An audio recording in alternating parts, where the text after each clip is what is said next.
I'm back. What's going on, Walt? You're back. Yay! Yay! Yay! We're gonna cuddle more this time, right? So I'm a little upset. You know, you put me behind schedule, man. No, I'm just kidding. I'm sorry. I apologize. All right, so you know for what? new You know, he people- sat on that bus. I did. I'm covered in bus dust again. Bus dust, and there's people all over that bus again. I know. It's gross. So, just to give everyone an intro, this is Walt Williams, lead writer from 2K Games. Hi. He's the brainchild behind Spec Ops The Line. That might be the first time anyone's called me a brainchild. You are a brainchild. You are a brain guru. That's so sweet of you. Ever been called a child? A lot. Yeah, me too. Yeah. I don't like that. It's on my business card at this point. The child? Yeah. Nice. See, his business card's short. You know, that's going to be like the joke all weekend. Dude, he used to have an entirely different title. He still has a made-up title. He's got a made-up title too? Well, yeah, you No, call he him has a a brainchild. very real title because he does all of the writing. Like, That's come awesome, on. All of the writing. All of it. the That's words. not So true. what was- Now some other dev is going to punch me in the face for saying that. Yeah. They're like, oh, you're that girl. Yeah. So, give us a little like summary of how you like how did this come about? The story, like how did the story just take off? Well, what we were looking to do when we sat back and we said, what's the kind of military shooter that we want to play? And That's always a good start. It is a good start. And looking at what was out there, there was everything, you know, it kind of fell in the same category. There wasn't a military shooter that kind of broadened the emotional spectrum, something that had a deeper narrative, something that was a bit more personal, something darker, really, something that just kind of went straight for the gut. Because we were thinking about films, military films that had inspired us to make us want a game like this. It was Platoon, Full Metal Jacket, you know, films that we're all fans of because they're classics, and they're classics for a reason. We didn't have a game like that, so... Yeah, you had like the fun military shooters. Exactly. Like They had John Wayne going in and punching Nazis, but with explosions. One guy, Yes. take out a whole army. It's Rambo. Exactly. Yeah. So that's really where we went with this, was trying to find what's the game that we want to play that's not out there. Because honestly, being creators, we're gamers. We wouldn't be in this industry if we weren't. And so if there's a game that we want to play, we figured that's a game that everyone make it. wants to play. Exactly. People out there are waiting for that game too. Well, it's true. Absolutely. I mean, it's like same with what I do. I wouldn't be doing this if I didn't enjoy gaming. I'm a gamer. I'm those guys. I want to talk to you and hear the same exact answers you're giving me and that you're giving them. Yeah. So yeah, it's all around. That's great, man. So what's your so your draw obviously is the older military movies. Yes. Any pull from anywhere else? Well, I mean, you pull from. I spent a very small amount of time in the military. I don't claim to be a military person, but I still have my family is a military family. I have friends who are still in the military, and you see them come back. Was there consulting with real military? We did have a military advisor on the project. Okay. We did. Okay. But from like a personal standpoint, before really getting into the guts of this game, you know, I had friends that would come back. My brother spent 2 tours in Iraq, and they would come back from overseas, and for the most part, they were the same person. They were slightly changed. Yeah. You would yes, like. I've got friends the same way. I understand. Yeah. And wanting to explore that because treating war is just so much of an entertainment value in video games. It just kind of felt wrong, especially when I had these people that were so close to me. We wanted to. I'm sorry. I need to hold this closer to my mouth. We wanted to do something that felt a bit more respectful to what these people have to go through over there that we don't necessarily have to. That's not to say that this is a simulation of real-world combat. Obviously, Dubai's not covered in sand yet. You never know. Yes. Yeah. We're timing it for 2014. No, but part of that end of the world thing. exactly. Okay. But that's making a hyper-realized emotional experience so that the player can begin to feel that kind of emotional wear, that weight of all of this. Feel the stress of warfare. Yes, yeah. absolutely. That's So really, awesome. that was the biggest inspiration in making this game, was making something that could speak a little bit true to the people who choose to go over and do these things. So, a question more on the technical side of writing for a video game. Now, do you write it as like a script? Do you write it as like a book? Is it just like, you know what I mean? Wow. How does that happen? Like, Well, honestly, writing a video game, I did some screenwriting and some comic book writing before. Writing a video game is the hardest writing that I've ever done in my life. There is, if you can't sit down and come up with 10 interesting ways to say, cover me, I'm reloading, you probably don't need to be writing video games. Because any video game writer, we reach that point, you're or like, how many times can you say grenade in a different way? Exactly. Grenade out. Grenade out. incoming. Fire in the hole. Yeah. Nade. throwing something that explodes. But there's with a script like Spec Ops, you have to, or really any game, you have like 5 different scripts. I mean, you start off with the main, your main story that the player is going to have to experience no matter what. That's your first draft. And from there, that's a skeleton. Actually, I look at it a lot this like building is like a the house. overview. This is what's happening, and then you have to go with each character and all that. So it's like writing for actors, pretty much. In a lot of ways. Yeah. Once we had the actors in the studio, it was like that. But for me, I kind of see it like building a house. Your main story, that's just the framework. But then you got to realize that outside of those story moments, the player is still in that world. They're still in that moment. So if that particular cutscene or that story beat makes the player feel sad, because we want them to feel sad. When that cutscene's over, everything in that immediate area, I need the player to keep feeling sad as long as I need them, because they are still existing in that moment. So that's when you get into the meat of it. That's when you're putting up the walls, you're decorating the house. And then you have these characters, they have their own arcs, and you have to be true to them. How are they going to react to things? How are they going to react to you? Because you are not just Walker. You are yourself inhabiting Walker, and they have to be reacting to you while you're reacting. You have to have them. that same feeling Yes, that person would have, It's a lot of work. It takes a long time to He write just a wore video me out game. listening to all the work he does. To be entirely honest with you, I think when this game finished, when we were finally done writing, there were probably 20 final drafts of this script. So do you write I put quotes do you do the around dialogue too? So you write the story, Yes, then you write write the all the story, dialogue? I do the dialogue. So you're writing like the millions of lines that one character has for millions of different types of... Absolutely. Fun! Yeah, it's pretty great. And also doing level design, level directing as well. So it's a really big job writing a Does video anybody game. in the video game industry just do one thing for their company? No, absolutely not. No. I have Also- like 6 jobs. It's insane. Some people are asking some of the stuff that you've done before, games that you've worked on, things they might know. Okay, well, I was story editor on BioShock 2. I've done writing I wrote on Mafia 2. Again? Darkness 2. Again? Civ 5.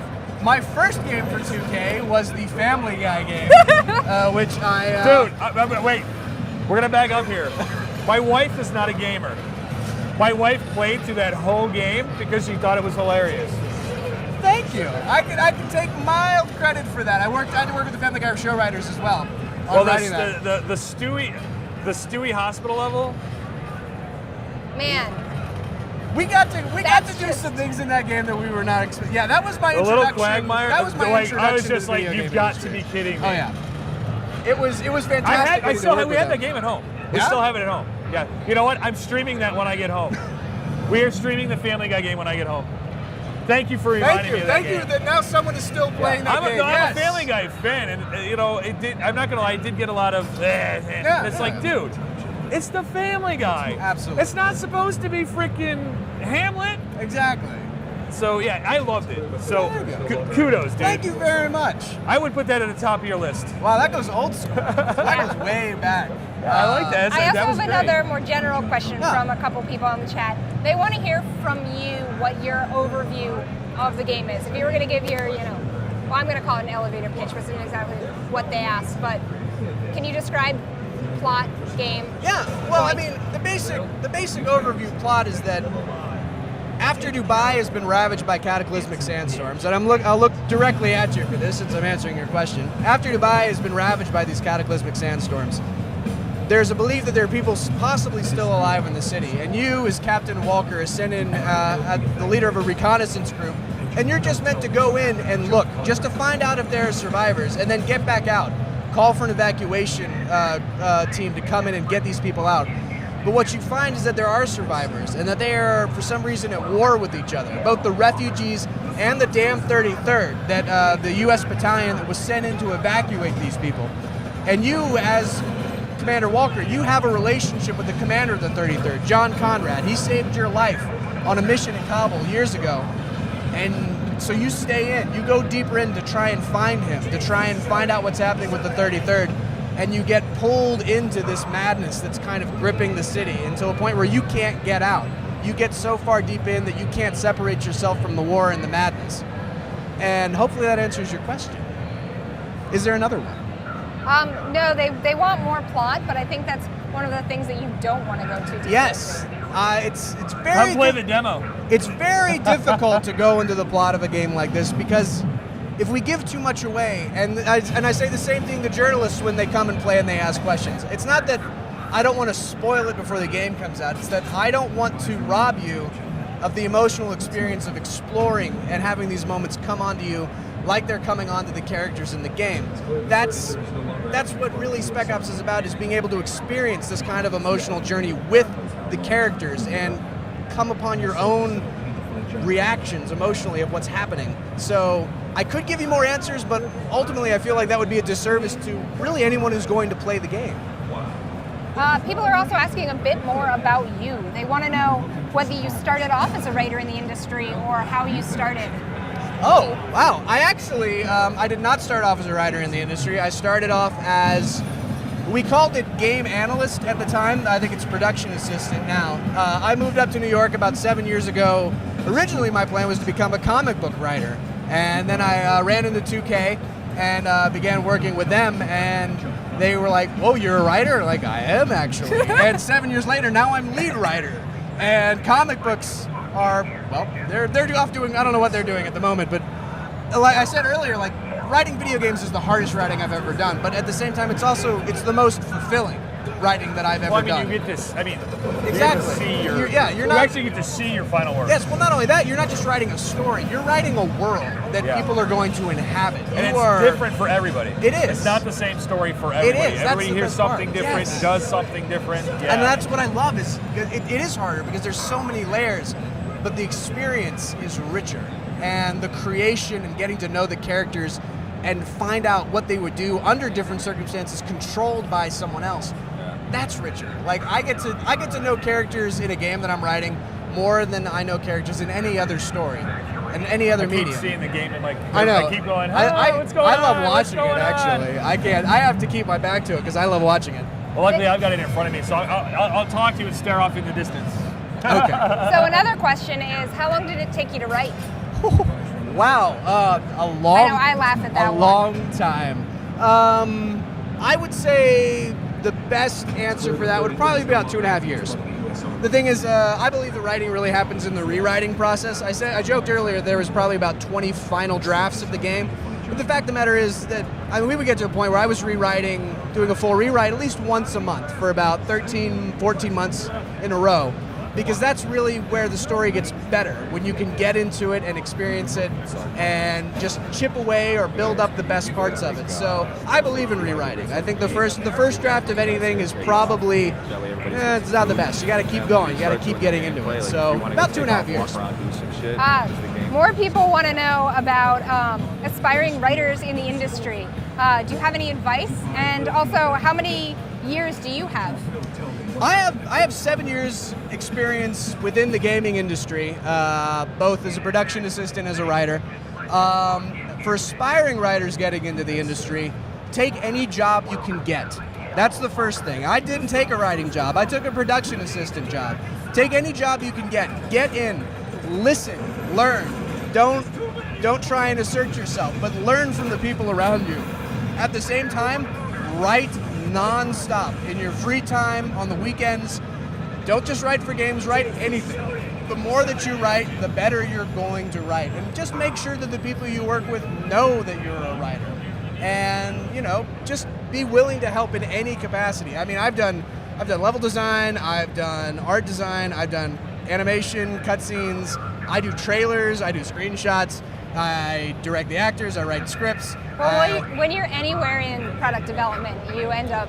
You do everything, which really makes a resume really hard to write when you're like, this is my job title, and these are all the things that I do that have nothing to do with that.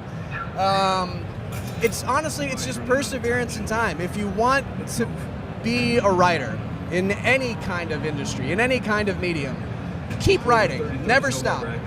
Because most people will stop halfway through the first thing that they write. And if you finish that first draft and you keep writing, you're already ahead of 95% of the crowd. So I have another question about game and trailers, especially with a game like this where you don't want to reveal too much. How do you figure out what trailers to make and how to do the writing for the trailers? Oh, Well, I mean, it's a mixture. I mean, it's a group effort. Sometimes people say, Walt, we would like to do a trailer about Conrad and kind of exploring that character, or we want to maybe explain a bit more about Dubai. You know, I'll go off and I'll sit down, I'll write some stuff, and you know, you look at what you already have in the game, but then you also like, how can I go deeper? What would this character necessarily be feeling if you were asking? Actually, what I tend to do is, what if I was interviewing one of the characters? I think if I had a chance to ask him a question about what would you think about Dubai, and then I have him answer that question back to me, and then you know, you tweak it and edit to fit more into a trailer thing, but that's generally the way I try to look at it, is what would they say? Not what do I want to say, but what is that character, what does he want to say through his voice if I were to give him a platform? And how about in terms of the characters themselves, or I know that we can't really go into scenes, but what was challenging for you to write and make believable? Because one of the things that I have problems with is a lot of the times dialogue is canned in games, and characters, when you really step back and think about them, they're not believable. You can put yourself in the game, be like, sure, I'm on a space station, so that makes sense, but how do you make it believable? Well, the most difficult part was definitely the squad dynamic between Walker, which is the player character, and Adams and Lugo, your two squad mates. For me, it was really important that Adams and Lugo felt like real people, that they were having real reactions to what you did, but also to what was happening in the world. Honestly, it's not the most exciting answer in the world, but the real answer is iteration. If you can, when I'm writing, I talk out loud, and I give all of my characters their own voices. And it's fun when I'm in the office writing, because I'll take a break and I'll go to the restroom, and everyone's staring at me because I'm having conversations with myself in 3 different voices. And they're like, who is this guy, and what's happening here? And it's very strange. And then I go back to my office or closet, close the door, and everyone gets to forget that I'm there. But it's speaking your dialogue out loud, feeling the rhythm of it.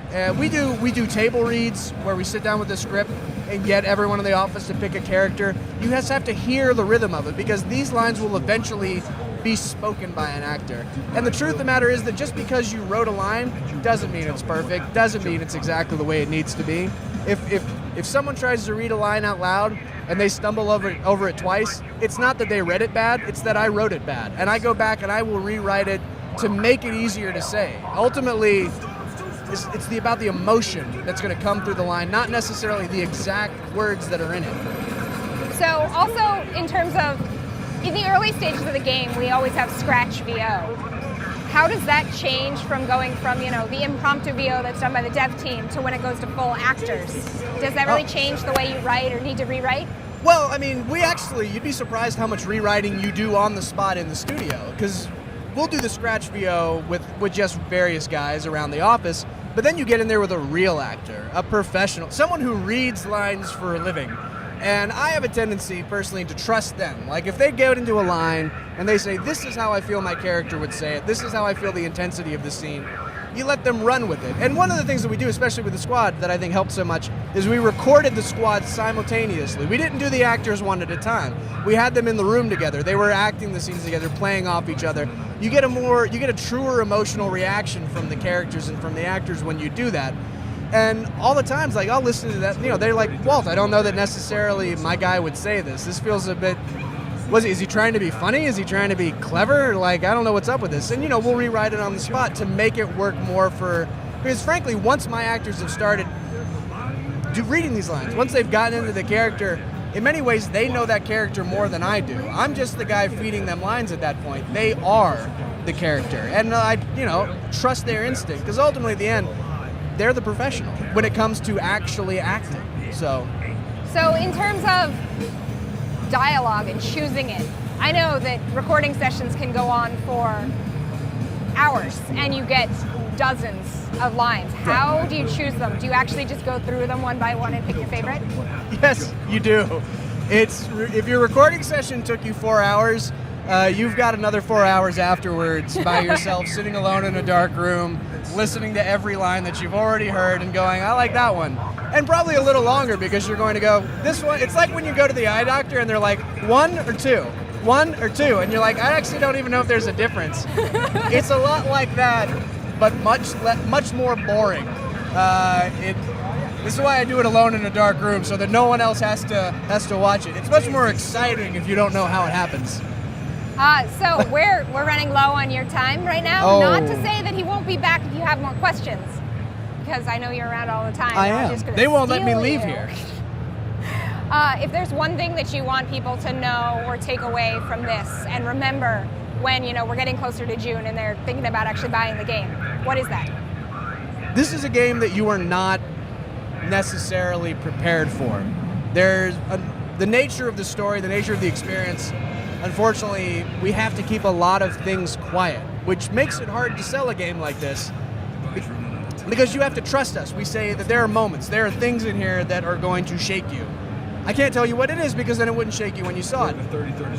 But what I want people to take away from this is that this game is different. This is not the military shooter that you've played before. This is not Call of Duty or Battlefield in third person. This is an entirely different type of military shooter that we haven't had yet. And it's something that we are incredibly proud to stand beside and say that, yes, we spent many, many years putting this together, and we cannot wait for you to experience.